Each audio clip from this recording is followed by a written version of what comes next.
Hello there and welcome to Just Films and That. This is the podcast that celebrates films we reckon might be underrated or underseen. I'm your host for this week, Alice Oliver, and this week's film is Big Daddy from 1999. So let's see what we reckon.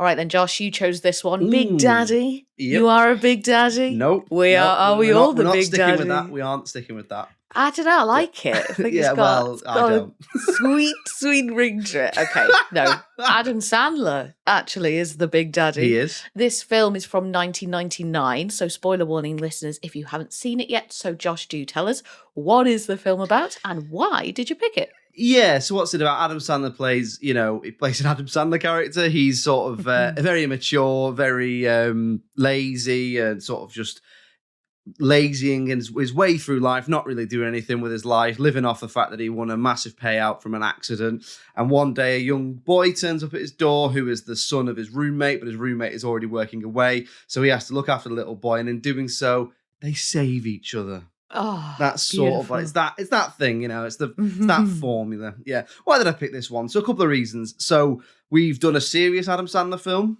We have, haven't we? Maybe the most serious? Yeah, probably. Yeah. Film? So Reign Over Me, which we did a while ago, which left a lasting impression on both of us at the time.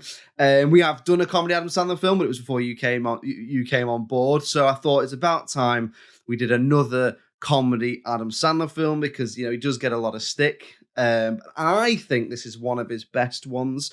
It is not well rated. Okay. That's what I'll say. So I think it's not underseen because I'm fairly certain it was fairly successful at the time and a lot of people I think have seen it. But I think it's critically underrated. And I do as well, before we sort of go on, I have a huge affection for this film. It's probably my favourite Adam Sandler film. This will probably frame my feelings. So there may well be one of these sort of nostalgia-driven episodes where I'm talking about how much I love it and you just cannot see what I'm getting at. Equally, you might have liked it. I don't know. I'm actually interested to know what you thought about this because it is quite schmaltzy, it is quite cheesy in places. Had you seen it before? I had not seen it before, no, so I was certainly interested. I mean, very excited at the title, I must say, Josh. But yeah, so I was very interested to see what this was all about. And overall, I thought it was pretty good. It didn't blow me away, but I didn't hate it. And I think my list of things that I did like about it and the positive aspects of it are probably more prominent than the negative ones. So that's good. Okay. So you said then you feel like you've got quite an emotional connection to this film. So tell me a bit about that. Where does that come from? Yeah, so I remember watching it when I was a kid. So probably when I was, it came out in 1999, so I probably watched it a lot when I was sort of 10 or 11. Remember thinking it was really funny, but also really sort of emotionally heartwarming, engaged and stuff like that. And then when I moved to uni, my flatmates and me we all had that thing where we'd all watched it and would quote it to each other. So a little bit of that going on. So I have a lot of fondness for all the different silly little quotes and stuff that come up for it. And it's not, when you think of those films, the films that people quote to each other, you're probably thinking more like, I don't know, Anchorman, Bridesmaids, or, more classic films like, I don't know, Princess Bride, things like that. I don't think Big Daddy with Adam Sandler in it from 1999 is really coming up in that sense. So it very much reminds me of that sort of a nice time in my life when I was, I was 18, living away from home the first time, just going to the pub all the time and coming back and sticking an Adam Sandler film on or a Jim Carrey simpler film. Days, man. Simpler days. So yes, I loved it when I was a kid, and then it was just enriched and enforced for me by moving sort of to university. And there was other, there was other Adam Sandler films as well, but this is the main one that I think about us always quoting to each other and stuff like that. And wouldn't call myself a huge Adam Sandler fan now. But there was, I do think there was a time when he was on a real solid run through the late 90s where he had, Big Daddy, Happy Gilmore, The Wedding Singer. There's other ones as well that I'm not a big fan of Little Nicky, but I know a lot of people are, stuff like that. So yeah, so I do have a lot of affection for this film. Because have you seen, other than Reign Over Me and this, have you seen many Adam Sandler films? Yeah, you know what, I was thinking about this as I was watching it. So I have seen 50 First Dates and I don't mind that. I think I've seen Click and I didn't mind that too much either. But then beyond that, I don't think I have seen Yeah. that many Adam Sandler films, or not ones that I can remember now anyway. No, because I do think he gets a bad reputation for making the same film over and over again. And he has made a lot of films that I don't particularly like. We did That's My Boy. I really, really didn't like that, but other people do. It's subjective. You can like what you like, but I think he went on a really solid run, late 90s, early 2000s. And then I do think it probably I think it fell off for me after Click. Outside of, I mean, in terms of comedies, obviously he made Punch Drunk Love, which is very well renowned. He made Reign Over Me, which we loved. But in terms of comedies, you got post Click, and then you're getting into the Netflix stuff. And when he made that deal of £100 billion a film or whatever it was, he made ridiculous amounts of money, because he is still one of Hollywood's most bankable stars. Right. Yeah. I mean, there's a reason why he's getting 15 million quid a film. Yeah, nice. Because he definitely has his fans out there. Yeah. Yeah, definitely. So yeah, I bet I reckon he's probably got some international appeal as well, because it's quite it's broad, isn't it? It's broad humor. It's quite understandable. Yeah, yeah, I think that's a good comparison. Okay, fab. Well, let's get to it then. So what are some of the things that you love about Big Daddy? Yeah, so I think overall I really like the sort of execution, the use of genre, the emotional journey. There is an emotional journey at the heart of this. It is formulaic. I'm not denying it's formulaic. That idea of, a guy who needs to grow up, looks after a kid, and that helps him grow up, and then, the friends we made along the way and all that sort of stuff. But I like the balance in this of comedy and drama. There is a real tragic undertone through the film. That idea of Julian, who's the little boy who is with him, is with him because he's lost his mum. And it's not really got into, but there is a tragic reason why he comes to his doorstep. And I like that you get it. I suppose what I'm saying is it's a good formula. It's a reused formula, but I think it's done really well in terms of you see a real sort of tangible character journey in a world that to me feels a little bit more fleshed out. So I think you feel like the characters were friends before it started, and they were friends after it. I feel like it's that thing we talked about like before when we did You've Got Mail and other stuff like that, where you talk about this isn't a world that was created just for the film. Obviously, it helps that it's very much rooted in New York, so it feels real because of that. But all the characters in it have history with each other, and they talk about the time, because they all went to know each other because they basically all went to law school together. And Adam Sandler's character is just sort of a bit of a waster because we basically got knocked over by a taxi, and he lives off the settlement off that. By playing the stock market is basically what they say, but they don't really go into that much. So I like that. I like that journey of seeing him grow as a person. It might sound a little bit cheesy, but what I realized in this, which I don't think you get in many other films, is I feel like you see real consequences of his actions. So it starts with him raising Julian, and he basically lets him do what he wants and live how he wants and be called how he wants. And about 2/3 of the way through, you see that isn't working, and that there's a reason why he needs to be parented, and there's a reason why he needs rules and discipline and stuff like that. And it does hit home. It's not just like, it's not played for laughs. There is that thing of him having a meeting with a teacher, and the teacher being like, he's basically doing all these things. And they start off as being played for comedy. And then he realizes that actually what he's done is he's let him become the smelly kid in class and stuff like that. And I quite like that. I quite like that sort of, those little emotional beats that they put in there that make Sonny, who's Adam Sandler's character's name, grow up. And I don't feel like you always get that journey and get that development in comedies like this. And along the way, I think it's heartwarming. I do think it's pretty heartwarming. I think it is funny. I think it's a good comedy. I think there's some good jokes in there. Yeah, performances-wise as well, I think Adam Sandler's great in this. I think he's a great everyman. This is one of his more down-to-earth performances where he's playing someone who feels like a real person. If you think about even things like Happy Gilmore, or even things like The Wedding Singer, they're quite stylized performances, or they're quite stylized worlds, whereas this is, and I've not seen Uncut Gems, but it feels like this is the most real character he's played in a comedy. Perhaps it's different now. I've not seen all his films, but often he plays sort of quite wacky characters and stuff like that. So I like that. Thought all the supporting cast were great in this. They got Leslie Mann in there. She's really good. They play off against each other well. Joey Lauren Adams, who was one of those actors who was like in a load of stuff in the late 90s and then isn't in anything anymore. Well, not anything that I've seen anyway. And then, the twins who play Julian, who are Cole and Dylan Sprouse, who I think have gone on to be Disney kids. They play a 5-year-old very well. Yeah, I think there's lots to like in there. Like you say, it's not changing the world of cinema. It's not a Kubrick film or a Kurosawa or anything like that. But I think there's a heartwarming comedy there with likable characters, a decent journey, and it's heartwarming. And I think it's not as bad as the critics treated it. So that's pretty much what I like about it. What about you then? Because you thought it was okay. You seem more good than bad is the impression I'm getting. Yeah, correct. You would be right there. So I agree with a lot of what you said there. So I really like the concept and the story. It's a little bit like this coming of age story, but for a 30-year-old man, as he finally gets that shove into maturity. I do think Adam Sandler is great in this, and I actually really like Sonny as a character because he's really likable in some ways and then seriously flawed in other ways. Yeah. So he feels like a real person because he's quite a good mix of the two things, and it's an interesting exploration about how certain personality traits or attitudes can be really useful and helpful in some ways when it comes to parenting, but then detrimental in others.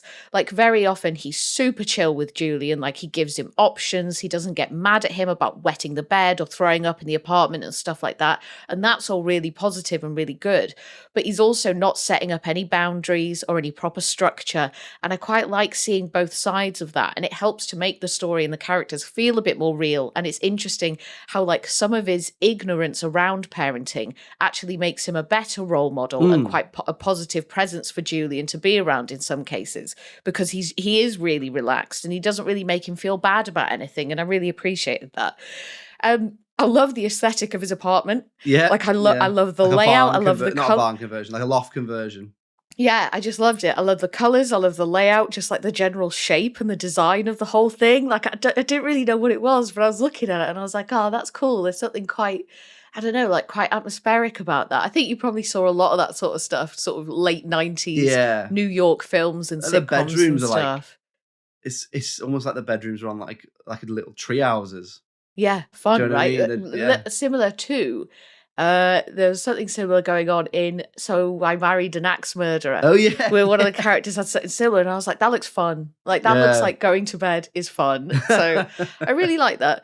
I did think that some of it was quite funny in like a low stakes sort of way. I was going to like ask you if you thought it was funny. I did think that some of it was, and there's a few good gags in there, like repeatedly using the newspaper to hide the messes. Like after the third or fourth time, I did start laughing at that because it was like, I love that that's just his solution to everything. And then when Julian asks him for a nightlight and he pulls out like the live nudes neon sign, or it says something like that, doesn't it? Something inappropriate, but that was quite amusing. And then just the final couple of things as well. So I thought the soundtrack was pretty enjoyable and worked really well with the film. Steve Buscemi, who was really fun in this, he popped up and I really enjoyed his performance. And I really liked the ending because I didn't think it was that predictable and it wasn't what I was expecting at all. Like I thought that everything would work in Sonny's favour, that he'd get to keep the kid and they'd live happily ever after sort of thing. Yeah. But that isn't what happens. And it really surprised me. And I liked that. And I appreciated that it wasn't predictable. I'd forgotten about that. Did you? Yeah. So what were you expecting? I was trying to find my dislikes, and I my thought was, I knew he didn't end up adopting him, but I'd forgotten that the judge, like, there's obviously at the end, originally that was, I believe, written to be completely serious, and then they changed it so that all the blokes in the audience phone their dads. Yeah. And then the judge sort of comes in and goes, what are you all talking about? You kidnapped a child, basically. Yeah. But obviously he doesn't, because of the way the American legal system works, the dad doesn't press charges because the dad's his roommate. So it sort of doesn't go anywhere. But like you say, I really appreciate the fact that it's like, well, no, he still did something wrong. So you can't adopt this kid. But it's that sort of compromise where everyone wins at the end because he gets to stay in his life, but he's just not his dad. Yeah. But then the roommate. What was Kevin. Jon Stewart's character? Jon Stewart, Kevin, Kevin yeah. Garrity, yeah. And Leslie Mann, and then like the kids calling Leslie Mann's character mum and stuff. So, you know, that's all ended very nicely. Yeah. It just hasn't ended how you would expect it to, and maybe not exactly how Sonny wanted it to. But I enjoyed that because I thought because, you know, like you said, some of it's quite formulaic, maybe a little bit predictable, but that really wasn't, I thought. So I thought that was really impressive. We'll move on now then to talking about anything that we didn't like about the film, or perhaps anything that we would change. So, Josh, you know, I know you've got a strong emotional connection to this film, but you're a reasonable human being, so go on. What are you thinking for this? Yeah, so I have one or two things that I didn't like and two things I would change. So in terms of things I didn't like, I suppose there's no... Yeah, so first of all, we've already touched on it a little bit. It is a bit formulaic. It's a bit by the numbers. I don't mind that, but if you were coming in and watching it now, I think you'd be thinking this is, you know, it's the same old thing that we've seen from that, particularly that time period. The other thing, I suppose, there's no way around it, is that Sonny is a bit of a scumbag. Like, I was right. I was sort of writing my notes going, well, he's not that bad, because actually, like you said, he feels real because he's got good qualities and bad qualities. But then equally, there are bits where he's particularly sort of bit misogynistic. He does use Julian to try and chat up he chat up someone who he then marries and has a kid with, but he still uses Julian to try and chat up a woman, which is a bit, you know, a bit weird. So I suppose there's no way around that. Those are my dislikes. Do you want to say what you didn't like, or shall I tell you the two things I'd change? I'll let you know what I disliked. Go on, and then we'll go on to you. So I do think so. There are some positive attitudes in this towards gay people, which I thought was a surprise to see in a film from this time. However, the sort of counterpoint to that is that I do think there are some quite negative attitudes towards women. And I especially wasn't a fan of the idea that working in Hooters is something to be ashamed of. Now, Sonny makes the same joke over and over to Leslie Mann's character about the fact that she worked in Hooters, and it wasn't funny the first time, and it still wasn't funny the 100th time. He really just labours the point, and there wasn't loads of pushback from the other characters about what he was saying, and he didn't really get called out on it enough, in my opinion. Now, I like all types of humour, and there is definitely a place for humour that pushes boundaries and that can be shocking and controversial. That's fine.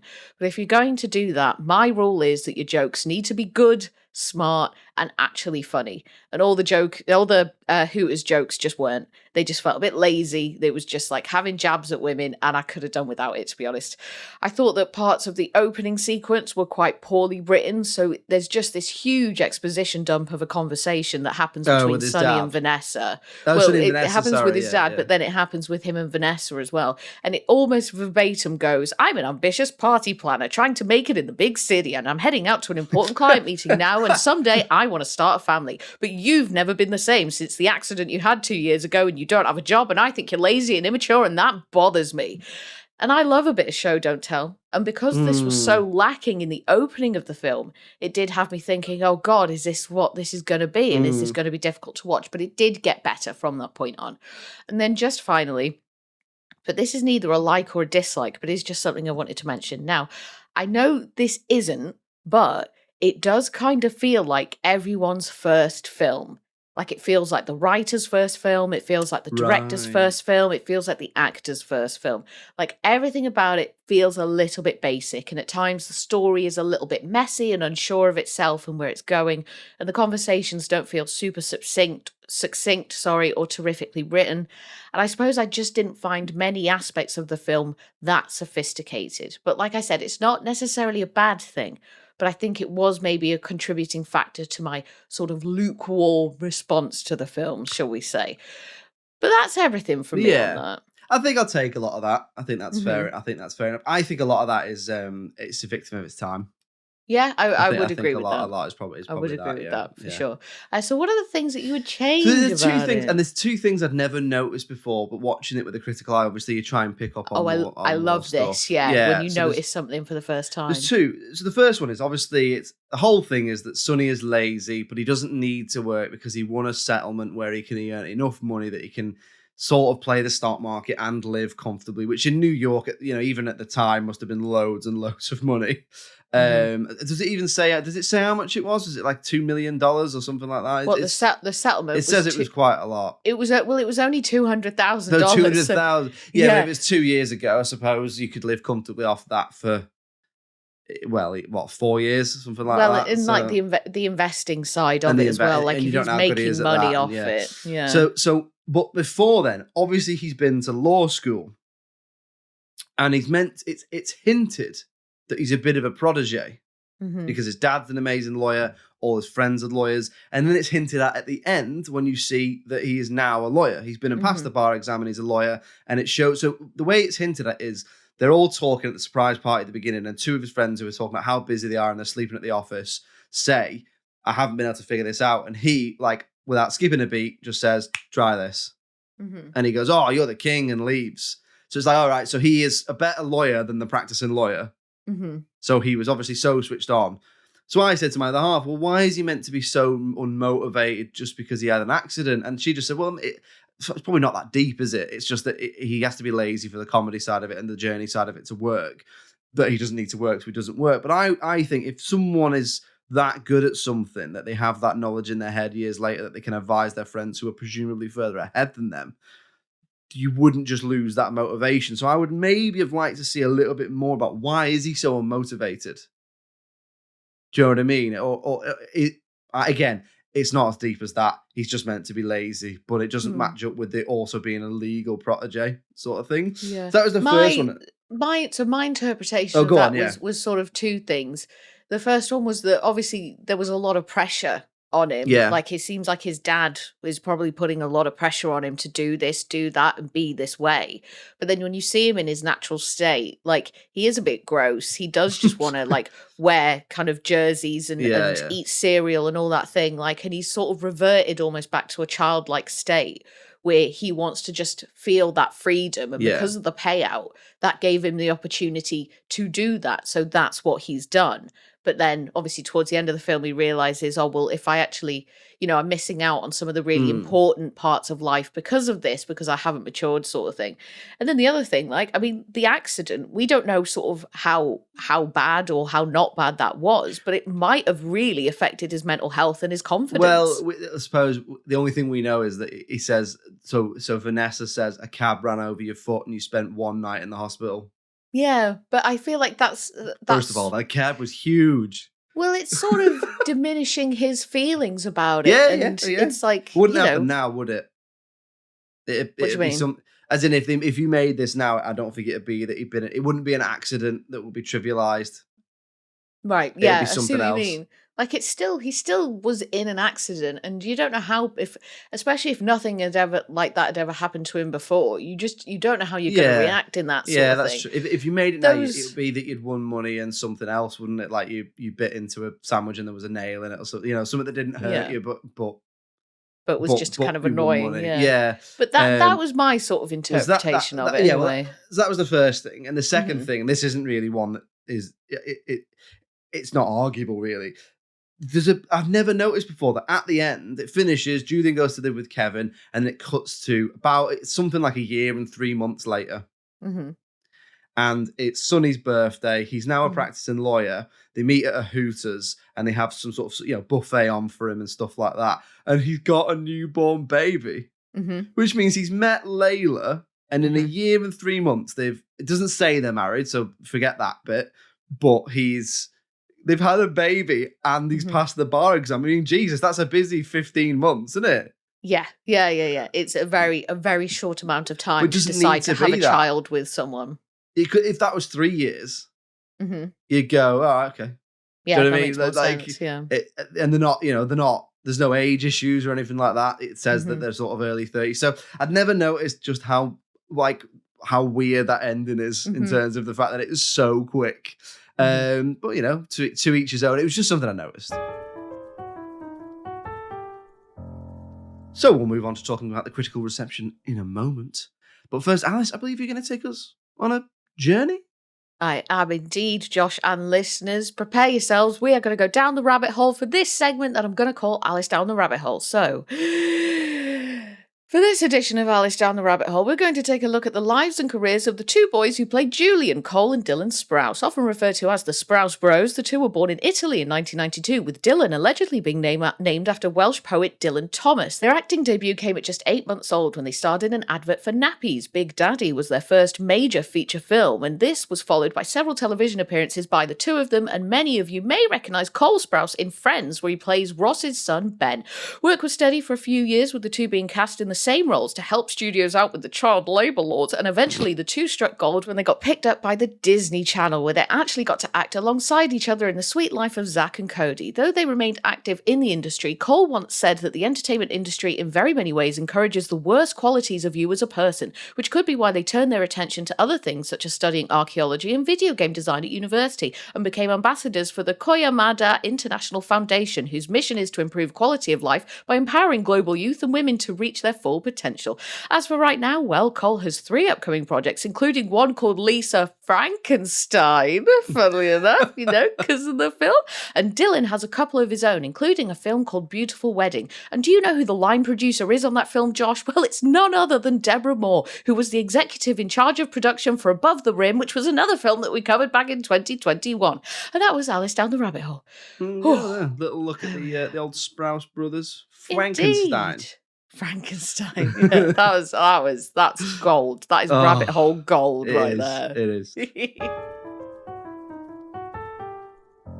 We'll move on now then to talking about the critical reception. Now, Josh picked this because he reckons it's underrated, and he said that critically it did not do very well. So, how do you think it did, and what would you give it? I'd probably give this a 6, like maybe bang on. Average Daddy. Yeah. And then if you've got a lot of affection for this, I do, you think it's underrated, but you're also quite, you can be quite objective about things. I'm a reasonable guy. Reasonable if you daddy. think it didn't do well, I'm going to say that I'm going to say a 5.5. That's what you think it got? Flat. Yeah. And you give it a sort of a 6? I'd give it a 6. So maybe if it got a 5.5, that would be a little bit underrated. Yeah, so go on, hit me with it. Okay. So at the time of recording, over on IMDb, it gets a 6.4 out of 10. Okay, not so bad. No, it's not, I would rate it higher, but it's not that bad. Mm-hmm. Over on Rotten Tomatoes, the audience give it a generous 74%. Whoa! But the critics give it 39%. Oh. So for me, now that averages out. If you work out the average, it's 59%, right? Oh, it was kind of close. Which is more or less what you gave it. Mm-hmm. But for me, the deciding thing is always the critics, isn't it? That's why I picked it. Mm-hmm. So I think that's hugely underrated, particularly the critics. Okay. I think 59% as an average is underrated. Okay. But I think a critic score, I think that's really, really harsh. I mean, in terms of what I'd give this, I'm sort of swayed by nostalgia because part of me is like an 8, but being more objective, I think you're probably closer with a 6.5, 7 out of 10. Mm-hmm. That's not what I would give it. I'd give it higher, but trying to be more objective. I think if you average it out, I think that'd be fair enough. 6.5 maybe. But I think that's underrated. What do you think? The criticals that 39% I do think that's pretty low, and I do think that is very harsh, and I would definitely say that that's underrated. But the average score across the board is probably like bang on for me, really. So I will say critically underrated, but in general probably appropriately rated for me. Appropriate Josh. Daddy. Yes, that's good. I think we can say underrated Daddy for that. Okay, go on then. Yeah. We'll give it to you. Well, there we go then. Big Daddy is underrated. Give it a watch if you want a little heartwarming film about a man and a boy that make each other better men and boys and all that shit. You love to see it. You do. We will be back next week with another film. If you'd like to get in touch with us in the meantime, it's filmsandthatpod@gmail.com. We're on all the social medias. If you just search just Films and That, you'll find us on Facebook, Twitter, X, TikTok, Instagram, YouTube. We're on Patreon as well. If you head into the notes for the episode description down below, you'll find our Patreon. All tiers include early access to episodes, bonus content, extended episodes, ad-free episodes, and all that. If you'd like to support us, then click the link below, and any support you can give us, we massively appreciate it. We're also on the television, aren't we, Alice? We are indeed. Every Friday from 6 p.m, you can find us on the local TV network talking about all our favourite underrated and underseen films. So what that means is if you live in Birmingham, Bristol, Leeds, Liverpool, or the northeast of England, you can find us on Channel 7 on Freeview. Or if you live in North Wales or South Wales, you can find us on Channel 8 on Freeview. I'm also uploading all the videos to Dailymotion, so if you want to check out what exactly it is that we're doing, head on over there, type in Just Films in that, and our beautiful faces will come up on your screen. You lucky, lucky folks. Yes, lots of ways to see us, hear us, get in touch with us. But as ever, thank you very much for listening. We'll see you next week. It's goodbye from me. Cheerio. Bye.